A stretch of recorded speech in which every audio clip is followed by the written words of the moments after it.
सभी को प्रणाम। जय गुरुदेव। थैंक यू विनीता दीदी ने बहुत अच्छे से कल जो मैंने पढ़ा था सब रिवाइज करवा दिया। आइए आज जो पढ़ने जा रहे हैं धर्मराज युधिष्ठिर। कैसे आएगा सतयुग। धर्मराज युधिष्ठिर एक दिन चिंतित बैठे हुए थे, चिंता में थे।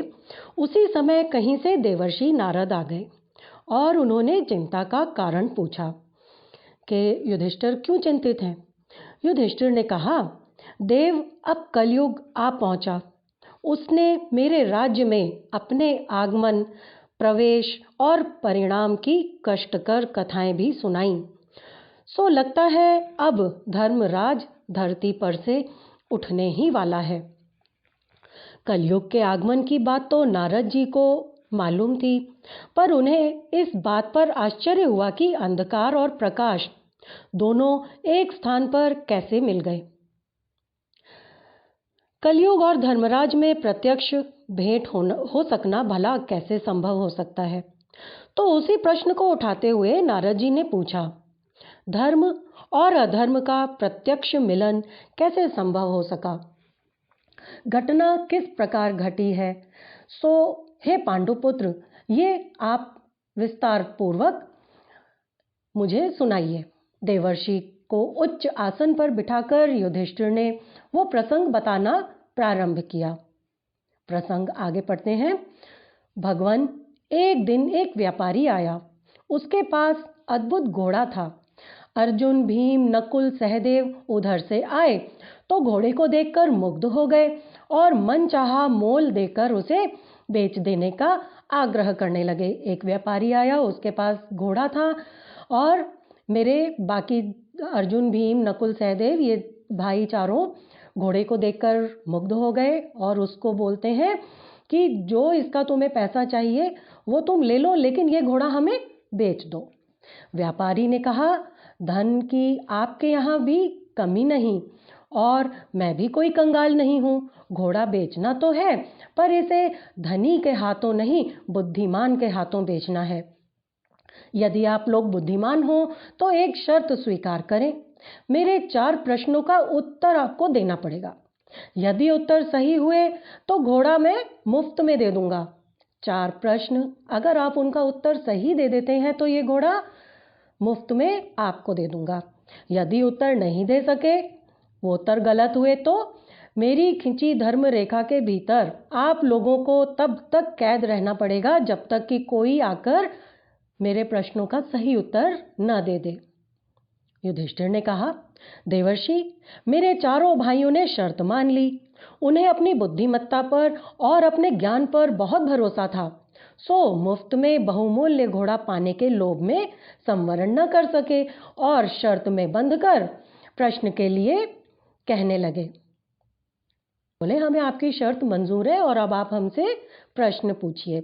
व्यापारी ने पहला प्रश्न भीम से पूछते हुए कहा, मैं रास्ते में जा रहा था तो देखा कि एक भयंकर कूप है।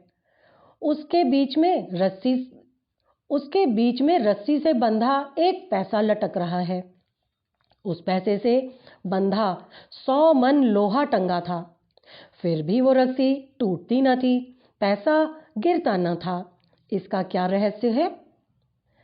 चारों भाइयों में से कोई उत्तर न दे सका, तो शर्त के अनुसार भीम को धर्मरेखा के भीतर कैद होने के लिए जाना पड़ा। इसके बाद व्यापारी ने दूसरा प्रश्न पूछा। उसी रास्ते पर चलते हुए मैंने एक जगह 5 कुंड देखे जिनका पानी अपने आप ऊपर निकलकर बह रहा था। चारों कोनों के कुंड जब खाली हो जाते थे तो बीच का कुंड उन्हें भर देता था, पर जब बीच का खाली होता था तो चारों कुंड मिलकर भी उसे भर नहीं पाते थे और वो सूखा हुआ खाली ही पड़ा रहता था। राजकुमार, बताओ इसका क्या रहस्य था। इस प्रश्न का उत्तर अर्जुन को देना था। वो तो क्या शेष भाई भी मिलकर इसका कोई समाधान न दे सके। तब शर्त के अनुसार अर्जुन को भी क्या करना पड़ा, धर्मरेखा में कैद होना पड़ा। देवर्षि, बात यहीं समाप्त नहीं हुई। व्यापारी ने और भी 2 प्रश्न पूछे। उसी रास्ते में एक जगह प्रौढ़ गाय अपनी छोटी बछिया का दूध पीती पाई गई। और उसी यात्रा में एक विचित्र पशु देखा जो मुंह से बुरे बुरे शब्द का उच्चारण करता था और मलद्वार से घास खाता था। इन दोनों दृश्यों का रहस्य बताओ। नकुल और सहदेव ने इस पहेली को सुलझाने का बहुत प्रयत्न किया, पर उन्हें कुछ भी नहीं सूझा। सो प्रश्न बिना उत्तर के ही रह गया और नकुल और सहदेव को भी धर्मरेखा के भीतर कैद होना पड़ा। सेवकों ने समाचार मुझे दिया। सारे सेवक दौड़े दौड़े युधिष्ठिर के पास है। उन्होंने बताया, अद्भुत घोड़ा, विचित्र प्रश्न, मुफ्त में खरीद की शर्त, धर्मरेखा में कैद, ये सभी बातें मुझे बहुत अटपटी लगी। सो हे देवर्षि, मैं स्वयं उठकर द्वार पर पहुंचा और सारा घटनाक्रम देखकर चकित रह गया। फिर भी भाइयों को छुड़ाना आवश्यक ही था। सो मैंने साहस करके व्यापारी से पूछी गई पहेलियों के उत्तर देने प्रारंभ किए। पहली पहेली का उत्तर युधिष्ठिर ने दिया, धूर्त लोग 1 पैसा दान करके 100 मन यश लूटने का प्रयत्न करते हैं। 100 मन पाप को 1 पैसे पर पुण्य के सहारे लटकाए रहना चाहते हैं। सो वह पतली रस्सी कुछ समय अधर में टंगी भले ही रहे, एक दिन वो सारी विडंबना कुएं के गर्त में गिरेगी और सारा खेल खत्म हो जाएगा। दूसरे प्रश्न का उत्तर, बीच का कुआं पिता है और चारों कोनों के कुएं पुत्र। अकेला पिता कर्तव्य धर्म को स्मरण रखकर चारों पुत्रों का पालन पोषण करता है, पर स्वार्थी पुत्र अपने वृद्ध पिता की सेवा मिलकर भी नहीं कर पाते और वृद्ध अभिभावक दुखी दयनीय स्थिति में शुष्क और नीरस जीवन बिताते हैं। तीसरा प्रश्न, माता पिता गौ हैं और संतान उनकी बछिया। कितने ही पिता अपने लड़के बेचकर विवाह रचाते हैं और दहेज धन कमाते हैं। इसी प्रकार कई ऐसे भी होते हैं जो लड़की को वृद्धों के सहारे बेचकर संपत्तिवान बनते हैं। यही गाय द्वारा बछिया का दूध पिया जाना है। चौथा प्रश्न, उसका उत्तर युधिष्ठिर ने दिया, वह विचित्र जंतु था साहित्यकार, कलाकार, जो अपनी कृतियों द्वारा लोगों में दुर्बुद्धि उत्पन्न करता है और ऐसी कमाई खाता है जो मलद्वार से खाने के समान घृणित है। चारों ही प्रश्न पहेलियों के रहस्य उद्घाटन सही हो गए। सो शर्त के अनुसार व्यापारी को धर्मरेखा के बंधन से भीम, अर्जुन, नकुल और सहदेव को मुक्त करना पड़ा और वो अद्भुत घोड़ा भी मुफ्त में देना पड़ा। ये सब तो हो गया, पर मैंने आश्चर्यपूर्वक उस व्यापारी से पूछा, यदि प्रश्नों में पूछे गए सारे घटनाक्रम सही हैं, तब ये बताओ कि कलयुग रूपी पाप साम्राज्य का ही परिचय है। तब ये तो कलयुग रूपी पाप साम्राज्य का ही परिचय है। मेरे राज्य में भला ऐसा कैसे हो सकता है? ऐसी अनीति कैसे प्रचलित हो सकेगी? व्यापारी गिड़गिड़ाने लगा और बोला, धर्मराज, मैं ही कलयुग हूँ। अब मेरा पाप राज्य आ पहुँचा है। सो ऐसी घटनाएं अनहोनी न रहेंगी। आए दिन पग पग पर ऐसे ही अनाचार दृष्टिगोचर होंगे। मैं आपको वस्तु स्थिति बताने आया था, पर धर्म और अधर्म की न तो प्रत्यक्ष भेंट हो सकती थी और न खुले वार्तालाप की संभावना थी।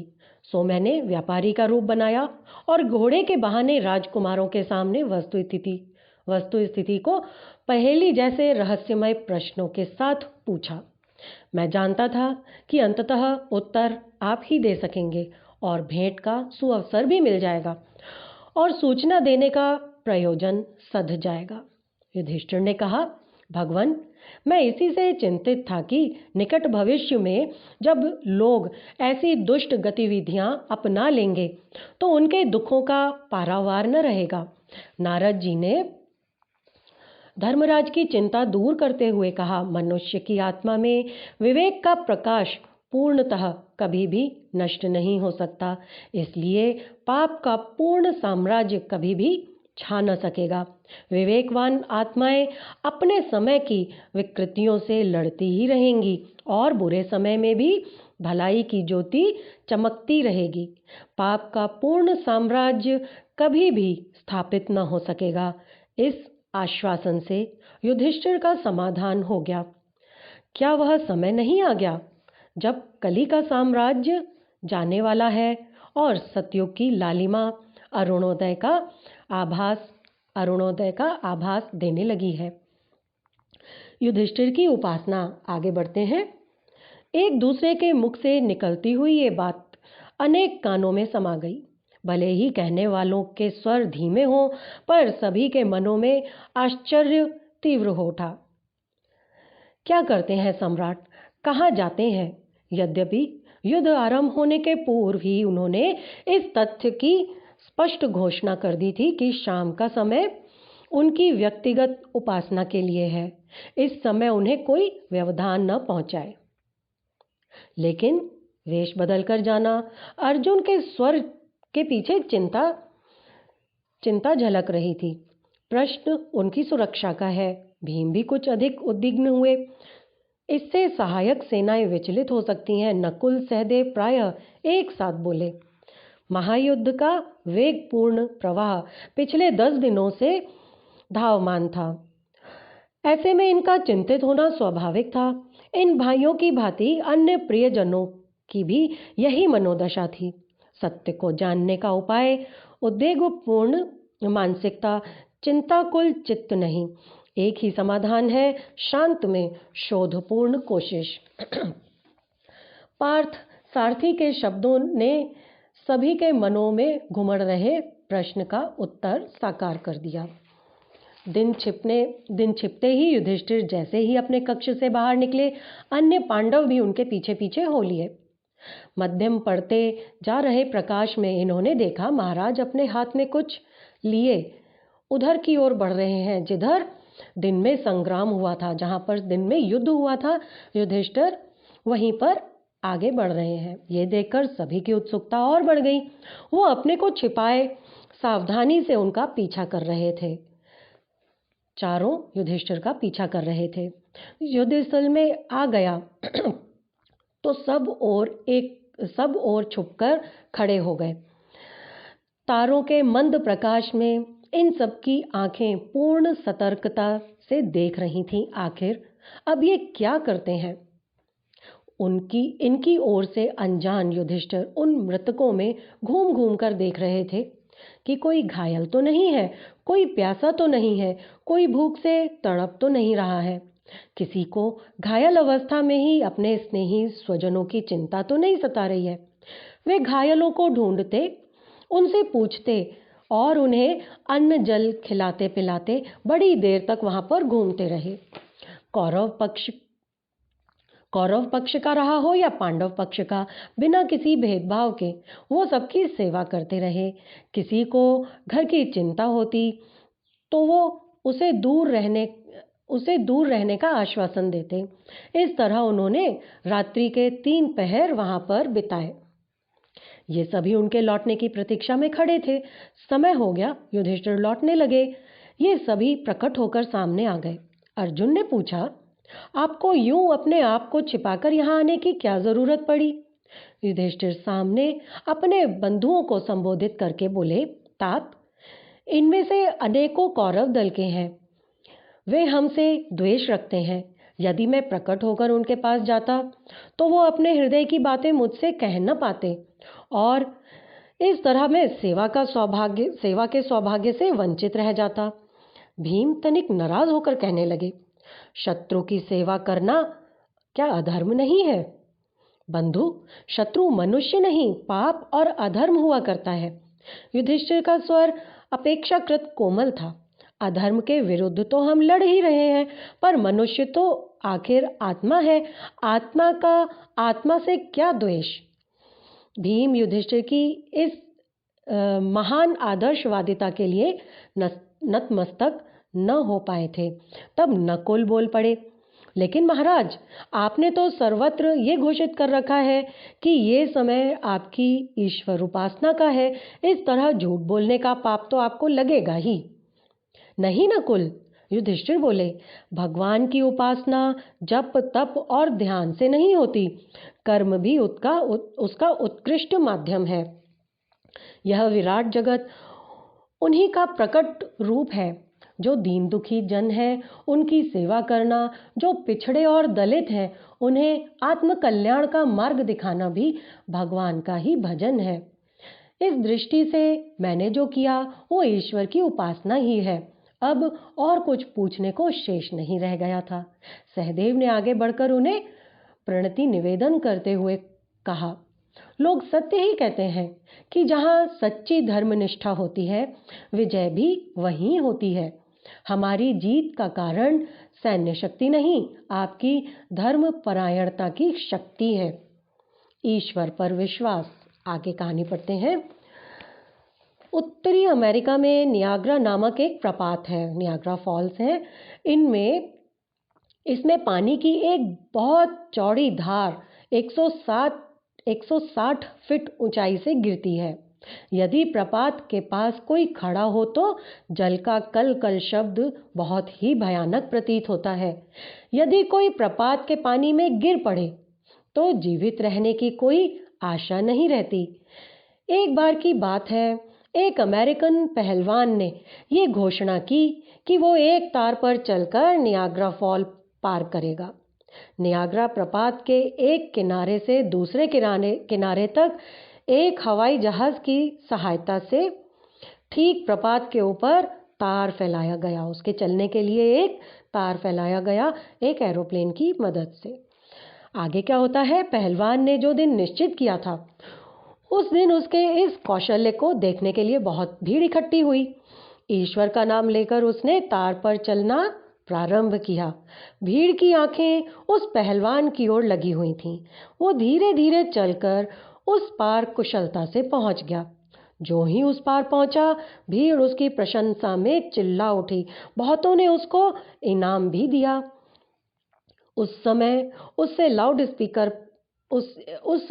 लाउड स्पीकर पर ईश्वर को धन्यवाद दिया और भीड़ से ये पूछा, क्या आपने मुझे तार पर चलकर प्रपात पार करते हुए देखा है? आपने मुझे ये फॉल्स को पार करते हुए देखा? भीड़ ने उत्तर दिया, हाँ।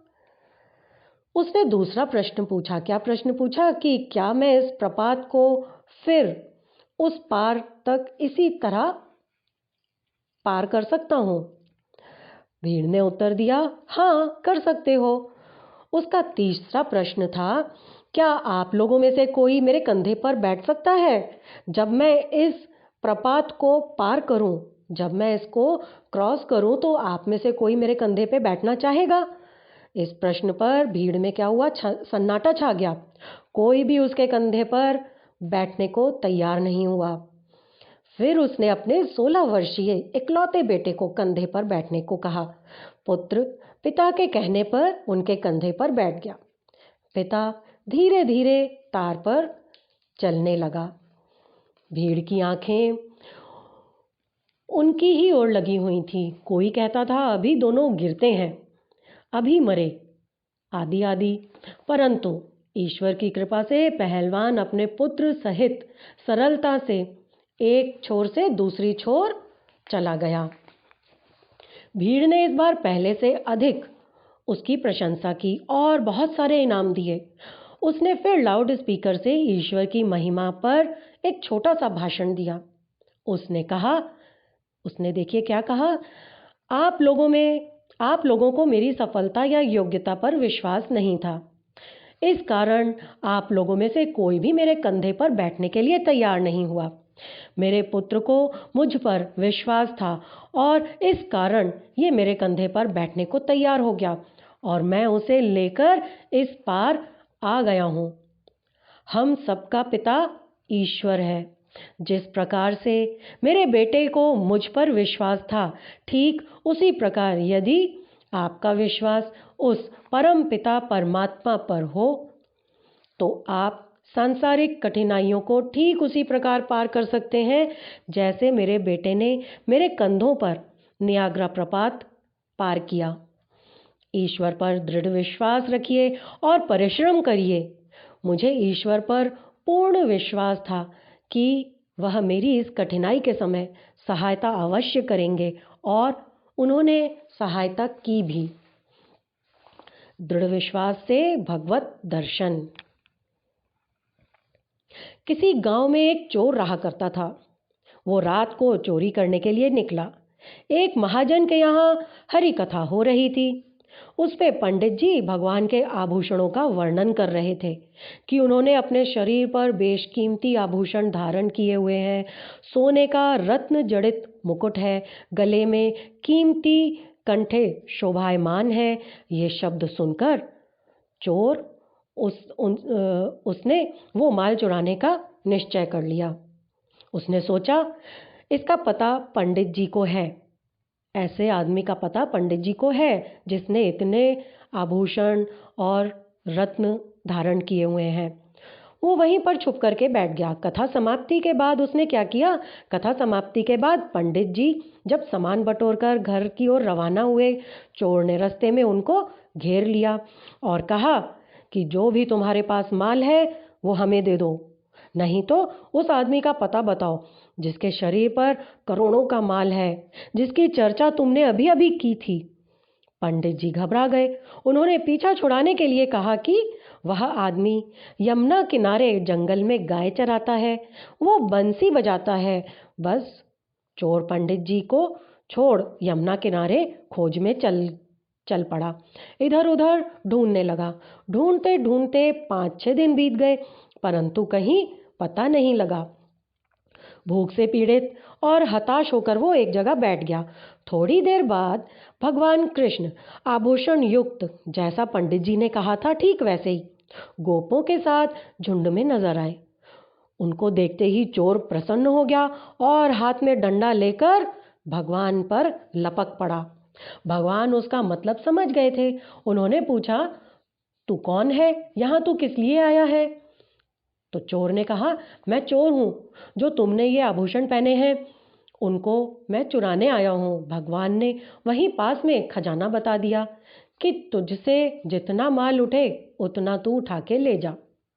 बस चोर प्रसन्न होकर उससे जितना धन उठा गठरी में बांधकर ले चला। वो पंडित जी को इनाम देने के लिए आया और कहने लगा कि पंडित जी, साहूकार तो अच्छा मालदार बताया। पंडित जी आश्चर्य में डूब गए और कहने लगे कि भाई, वह साहूकार नहीं, भगवान कृष्ण थे, उनके दर्शन हमें भी कराओ। बस पंडित जी चोर के पीछे हो लिए। वो वहां जाकर छिप गए। थोड़ी देर बाद चोर को भगवान दिख गए, परंतु पंडित जी को नहीं दिखे। तब चोर भगवान से प्रार्थना करने लगा कि हे प्रभु, आप पंडित जी को क्यों नहीं दर्शन देते? भगवान कहने लगे, जिस प्रकार तेरा दृढ़ विश्वास है वैसा पंडित जी का नहीं है, इसलिए हम उनको दर्शन नहीं देंगे, इसलिए उनको दर्शन भी नहीं होते। जिस प्रकार चोर ने पंडित जी के कहने पर दृढ़ विश्वास कर लिया था, उसी प्रकार हर एक मनुष्य को चाहिए कि संत, महात्मा, विद्वान पुरुषों के विवेक युक्त वचनों का नियम से पालन करें। उसको अवश्य इच्छित सफलता मिल सकती है। जो काम दृढ़ विश्वास और भावना से किया जाता है वो अवश्य ही फलीभूत होता है। जो काम दृढ़ विश्वास व भावना से किया जाता है वो अवश्य ही फलीभूत होता है। भूल से स्वर्ग पहुंचे। आगे की कहानी। स्वर्ग में एक बार लोगों की भीड़ इकट्ठी हुई। उनसे धर्मराज ने कहा कि सब लोग एक प्रपत्र पर अपने जीवन में किए अच्छे बुरे कार्यों का विवरण लिखें। धर्म की कसौटी पर जिसके कार्य श्रेष्ठ समझे जाएंगे उन्हें ही यहाँ पर रखा जाएगा। एक कागज के ऊपर अपने अच्छे और बुरे कार्यों का विवरण लिखें। जब परीक्षा पत्रों की जांच की गई तो प्रायः सभी में कोई ना कोई दोष निकला। किसी ने लिखा था कि मैंने जीवन भर तप किया है, कोई कह रहा था मैंने वेद शास्त्रों का अध्ययन कर लोगों को सन्मार्ग पर चलने का उपदेश दिया है। किसी का कहना था मैंने आजीवन व्रत उपवास किए हैं। परंतु उन सब में एक व्यक्ति ऐसा भी था जिसने परीक्षा पत्र की सभी प्रविष्टियां अधूरी छोड़ दी थी और लिखा था मैं भूल से स्वर्ग में चला आया हूँ। मैं जाना तो नरक में चाहता था ताकि वहां के दीन दुखियों की मैं सेवा कर सकूं। यम ने केवल एक इसी व्यक्ति को स्वर्ग के योग्य माना। कौन से व्यक्ति को? जिसने कि ये लिखा था कि मैं नर्क में जाना चाहता था और गलती से मैं स्वर्ग में आ गया हूँ। नर्क में क्यों जाना चाहता था? कि वहां पर दीन दुखियों की मैं सेवा कर सकूं। स्वर्ग प्रवेश की योग्यता का आधार सेवा है। दूसरा, अपने कर्तव्य के आधार पर स्वर्ग का अधिकारी सिद्ध करने वालों को नहीं, स्वर्ग उन्हें मिलता है जो अपनी भूल और दोष को स्वीकार करते हैं। स्वामी रामकृष्ण परमहंस के अनन्य भक्त मथुरा बाबू ने एक बार उन्हें बड़ा कीमती वस्त्र लाकर दिया। आगे एक छोटी सी कहानी है। एक कपड़ा, ऐसा कपड़ा किस काम का? स्वामी रामकृष्ण परमहंस के अनन्य भक्त मथुरा बाबू ने एक बार उन्हें बड़ा कीमती वस्त्र ला करके दिया। उसे पहनकर परमहंस देवी के ध्यान में बैठ गए। ध्यान पूरा होने के बाद जब वो भगवती को दंडवत प्रणाम करने लगे तो प्रणाम करते समय उनके मन में क्षण भर को ये विचार उठा कि कहीं मूल्यवान कपड़ों में धूल न लग जाए। बाद में आत्मनिरीक्षण के समय उन्हें इस विचार का स्मरण हो आया तो उन्होंने निश्चय किया कि ध्यान में बाधक इस मूल्यवान वस्त्र को पहनना नहीं चाहिए और उन्होंने वो वस्त्र वापस कर दिया। कीमती वस्त्र लोक वैभव सहज साधना में बाधक है। कोई भी भेंट देता है, इसलिए कुछ भी स्वीकार करना उचित नहीं। भूल का सुधार तुरंत किया जाना चाहिए। सच्ची शांति कैसे प्राप्त हो? मिथिला नगरी के महानंद परिव्राजक के ने जीवन में तीन पन कठिन तपश्चर्या में बिताए। जप तप आसन प्राणायाम स्वाध्याय यज्ञ कीर्तन मार्जन तर्पण करते करते असंख्य सिद्धियां करतलगत कर ली। असाधारण क्षमता वाले मुनि महानंद की ख्याति चंद्रमा के प्रकाश की तरह विकसित होने लगी। सैकड़ों व्यक्ति उनकी सिद्धियों का लाभ पाने लगे। सैकड़ों व्यक्ति प्रतिदिन आश्रम पहुंचते और उनके श्री चरणों में सिर रखकर महासुख अनुभव करते, किंतु मुनि का अंतःकरण स्थिर न था। सिद्धियों ने उनकी तृष्णा को बढ़ा दी, पर वह शांति, वह स्थिरता न मिली जिसके लिए मुनि ने घर परिवार और स्नेहियों संबंधियों का साथ छोड़ दिया था। एक दिन महानंद इसी दुख से भरे अपनी कुटिया से एक गांव की ओर चल पड़े। वो गांव में पहुंचे ही थे कि किसी के कराहने का स्वर सुनाई दिया। कोई बीमार था। देखने वाला कोई भी नहीं था। पीड़ा बढ़ गई थी। उस व्यक्ति की दर्द भरी कराह मुनि के हृदय में उतर गई। उन्होंने बीमार की रात भर सेवा की, दवा दी, पांव दबाए, बिस्तर बदला और उसने जो गंदगी कर रखी थी वो धोया। चौथे पहर जब उसे नींद आई, मुनि आश्रम लौटे। आज न उन्होंने संध्या की, न प्राणायाम और निधि ध्यासन भी नहीं किया, किंतु तो भी उनके अंतःकरण में अपूर्व शांति, उत्फुल्लता, अबाध सुख निर्झर की भांति झर रहे थे। महानंद को बोध हुआ कि तप साधना द्वारा अर्जित क्षमता का सही उपयोग न हो पाने से मन अशांत था और अपनी साधना का अगला चरण इसी को मानकर अविरल शांति पाई। तप साधना का लाभ यश आदि नहीं, आंतरिक संतोष है। तप साधना का लाभ यश आदि नहीं, आंतरिक संतोष है। तप साधना है, साध्य नहीं।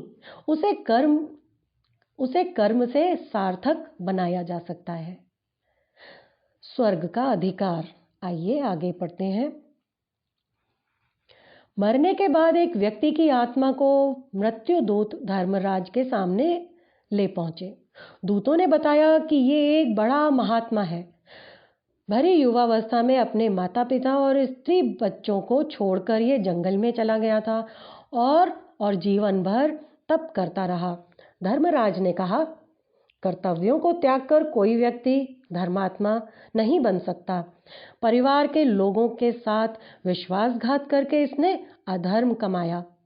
ऐसा भजन किस काम का जो कर्तव्यों को भुलाकर किया जाए। इसे पुनः धरती पर भेजो और कर्तव्य पालन के साथ भजन करने का आदेश दो, तभी इसे स्वर्ग में स्थान मिलेगा। यमदूतों ने एक दूसरे व्यक्ति की आत्मा उपस्थित की और कहा, ये व्यक्ति बड़ा कर्तव्य परायण है, काम को ही सब कुछ मानता है। इसकी स्त्री बीमार पड़ी थी और मर गई, पर ये उसकी कुछ भी परवाह न करके अपने कर्तव्य में ही लगा रहा। इस पर धर्मराज ने कहा, ऐसे हृदयहीन का स्वर्ग में क्या काम। भावना पूर्वक किया गया कर्तव्य ही प्रशंसनीय हो सकता है। जिसे अपने नैतिक कर्तव्यों का ज्ञान नहीं, उसकी शारीरिक दौड़ धूप क्या महत्व रखेगी। इसे पृथ्वी पर भेजो और कहो कि भावना पूर्वक जीवन जिए और दूसरों से प्रेम करना सीखे, तभी उसको स्वर्ग में स्थान मिलेगा। तीसरे व्यक्ति की आत्मा लाई गई। यमदूतों ने कहा, ये एक साधारण गृहस्थ है, सदा आस्तिक रहा, पवित्र जीवन जिया, प्रेम पूर्वक परिवार को सुविकसित किया और दूसरों के उत्थान के लिए निरंतर प्रयत्न करता रहा। धर्मराज ने कहा, स्वर्ग ऐसे ही लोगों के लिए बनाया गया है। इसे आदर पूर्वक ले जाओ और आनंद पूर्वक वहां रहने की व्यवस्था कर दो। पवित्र जीवन जीने वाला, प्रेमी स्वभाव का, परमार्थ परायण, कर्तव्यनिष्ठ साधक ही स्वर्गीय आनंद का अधिकारी होता है। सबका पालनहार भगवान। एक राजा को यह अभिमान था कि मैं राजा हूँ और सब जगत का पालक हूँ। मनु आदि शास्त्रकारों ने व्यर्थ विष्णु को जगत पालक कहकर शास्त्रों में घुसेड़ दिया है। एक बार एक सन्यासी शहर के बाहर एक पेड़ के नीचे बैठा। लोग उसकी शांतिप्रद मीठी मीठी बातें सुनने के लिए वहां जाने लगे। एक दिन राजा भी वहां पर गया और कहने लगा कि मैं ही सब लोगों का पालक हूँ। ये सुनकर संत ने पूछा, तेरे राज्य में कितने कुत्ते, कौवे और मकौड़े हैं? राजा चुप हो गया, इसका कोई जवाब नहीं था। तो संत ने कहा, जब तू यही नहीं जानता तो उनको भोजन कैसे भेजता होगा? राजा ने लज्जित होकर कहा, तो क्या भगवान कीड़े मकोड़े को भी भोजन देते हैं? यदि ऐसा है तो मैं एक कीड़े को डिबिया में बंद करके रखता हूँ, कल देखूंगा भगवान इसको भोजन कैसे देते हैं। दूसरे दिन राजा ने संत के पास आकर डिबिया खोली तो वो कीड़ा चावल का एक टुकड़ा बड़े प्रेम से खा रहा था। ये चावल डिबिया में बंद करते समय राजा के मस्तक से गिर पड़ा था। तब उस अभिमानी ने माना कि भगवान ही सबका पालक है। परिजनों के प्रति अपने दायित्व का निर्वाह करते हुए ये अहंकार नहीं करना चाहिए कि हम उनका पालन कर रहे हैं। वस्तुतः सबका पालक और रक्षक भगवान ही है। श्रद्धा की साधना। आइए, बहुत सुंदर कहानी है, पढ़ते हैं। माँ ने कहा, बच्चे अब तुम समझदार हो गए हो, स्नान कर लिया करो और प्रतिदिन तुलसी के इस वृक्ष में जल भी चढ़ाया करो। तुलसी की उपासना की परंपरा हमारे पुरखों से चली आ रही है। बच्चे ने तर्क दिया, माँ तुम कितनी भोली हो, इतना भी नहीं जानती कि ये तो पेड़ है, पेड़ों की भी कहीं पूजा की जाती है। इसमें समय व्यर्थ खोने से क्या लाभ है? ऐसा करने से क्या लाभ है? लाभ है मुन्ना, श्रद्धा कभी निरर्थक नहीं जाती। हमारे जीवन में जो विकास और बौद्धिकता है उसका आधार श्रद्धा ही है। श्रद्धा छोटी उपासना से विकसित होती है और अंत में जीवन को महान बना देती है। इसीलिए ये भाव भी निर्मूल नहीं। तब से विनोबा भावे जी ने प्रतिदिन तुलसी को जल देना शुरू करा। माँ की शिक्षा कितनी सत्य निकली, इसका प्रमाण अब सबके सामने है। महानता के लिए श्रद्धा अनिवार्य है। दूसरी बात, श्रद्धा विकास के लिए भी प्रयास करना चाहिए। महानता के लिए श्रद्धा अनिवार्य है, श्रद्धा विकास के लिए भी प्रयास करना चाहिए। अल्लाह की मर्जी में अपनी मर्जी। कारू को अल्लाह ने बहुत बड़ा खजाना दिया और कहा कि इस दौलत को वो नेकी में खर्च करे। कारू इस दौलत को पाकर फूला न समाया। उसने बिरादरी वालों से कहा, देखो मेरा हुनर, मैं हूँ जो कमाता हूँ और उड़ाता हूँ। लोग क्या कह सकते थे। कारू उस दौलत को बेहिसाब उड़ाता रहा और राग रंग करता रहा। बहुत दिन बीत गए, खजाना खर्च होता रहा। अल्लाह ने उसे देखा और बहुत दुख माना। ऐसा हुआ कि जमीन हिली और कारू का मकान मय बची दौलत के धंस गया। बेचारा चिल्लाया तो बहुत, पर उसे किसी से मदद भी नहीं मिल सकी और खुदा के कहर से निजात भी न पा सका। कारू की तरह हुनरमंद बनने की उधेड़ बुन में लगे हुए लोगों ने अपना इशारा बदल लिया और सोचा कि हमें अल्लाह की मर्जी के ऊपर अपनी मर्जी नहीं रखनी चाहिए। मनुष्य को दी गई परमात्मा की विभूतियां सदुद्देश्यों के लिए हैं। उनके दुरुपयोग का दुष्परिणाम विनाशकारी ही सिद्ध होता है। बिना गए हज कबूल। हज यात्रा पूरी करके एक दिन अब्दुल्ला बिन मुबारक कावा में सोए हुए थे। सपने में उन्होंने दो फरिश्तों को आपस में बात करते हुए देखा। एक ने दूसरे से पूछा, इस साल हज के लिए कितने आदमी आए और उनमें से कितनों की दुआ कबूल हुई? जवाब में दूसरे फरिश्ते ने कहा, यूं हज करने को 40 लाख आए थे, पर इनमें से दुआ किसी की भी कबूल नहीं हुई। इस साल दुआ सिर्फ एक कबूल हुई है और वो भी ऐसा है जो यहाँ आया नहीं। पहले फरिश्ते को बहुत अचंभा हुआ। उसने पूछा, भला वो कौन खुशनसीब है जो यहाँ आया भी नहीं पर उसकी हज कबूल भी हो गई?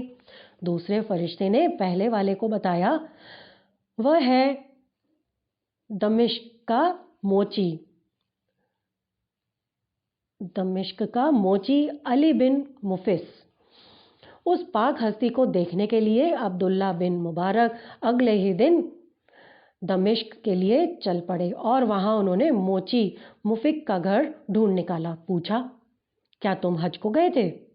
मुफिक की आंखों में आंसू भर आए और सिर हिलाते हुए उसने कहा, मेरा मुकद्दर कहाँ जो मैं हज को जा पाता।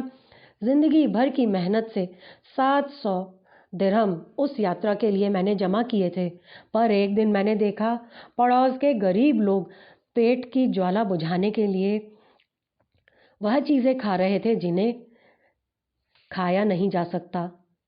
उनकी बेबसी ने मेरा दिल हिला दिया और हज के लिए जो रकम मैंने जमा की थी सो उन मुफलिसों को मैंने बांट दी। दीन दुखियों की सहायता ही सच्ची तीर्थ यात्रा है। इसीलिए वो हज को नहीं जा सके और उन्होंने जो पड़ोस में दीन दुखी रह रहे थे उनकी मदद की और उनकी तीर्थ यात्रा सफल हुई। लाभ हानि से परे पुजारी नियत समय पर पूजा करने आता और आरती करते करते वो भाव विहल हो जाता। घर आते ही वो अपनी पत्नी बच्चों के प्रति कर्कश व्यवहार करने लग जाता। ऐसा कैसा था, पूजा करता तो वो बहुत भाव विहल हो जाता था, लेकिन अपने घर में पत्नी और बच्चों से उसका व्यवहार बहुत ही खराब था। एक दिन उसका नन्हा सा बच्चा भी साथ लगा चला आया। पुजारी स्तुति कर रहा था, हे प्रभु, तुम सबसे प्यार करने वाले, सब पर करुणा लुटाने वाले हो।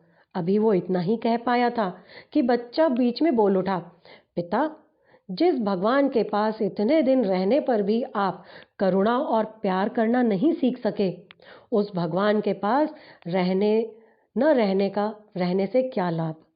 पुजारी को अपनी भूल मालूम पड़ गई।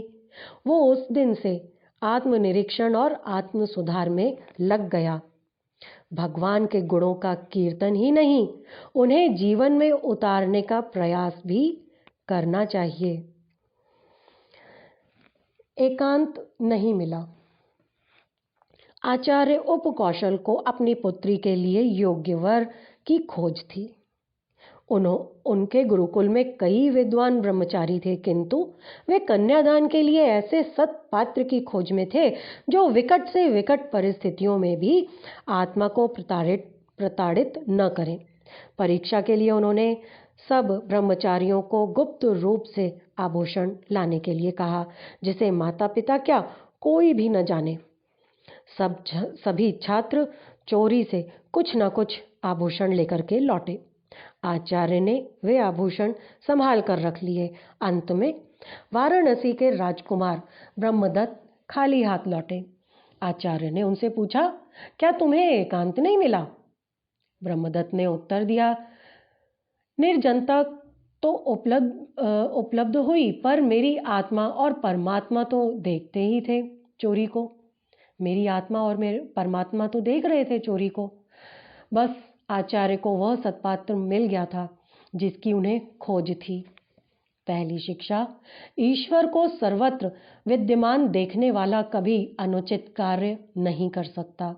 दूसरी शिक्षा, अनुचित कार्य चाहे जिसने भी आदेश दिया हो, अनुचित कार्य का चाहे जिसने भी आदेश दिया हो, नहीं करना चाहिए। गुरु की आज्ञा होने पर भी न करना चाहिए। आज का क्रम हम यहीं पर समाप्त करते हैं। आइए परम पूज्य गुरुदेव, परम वंदनीय माता जी के चरणों में श्रद्धा पूर्वक नमन करें। ओम नमो स्वनंताय सहस्त्रमूर्तये सहस्रपादाक्षिशिरोरुबाहवे सहस्रनाम्ने पुरुषाय शाश्वते सहस्रकोटि युगधारिणे नमः।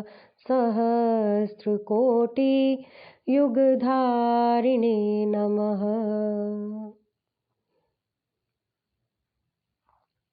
विनीता दीदी को मैं अनम्यूट करना चाहूँगी। विनीता दीदी, आप अगर कुछ कहना चाहती हैं।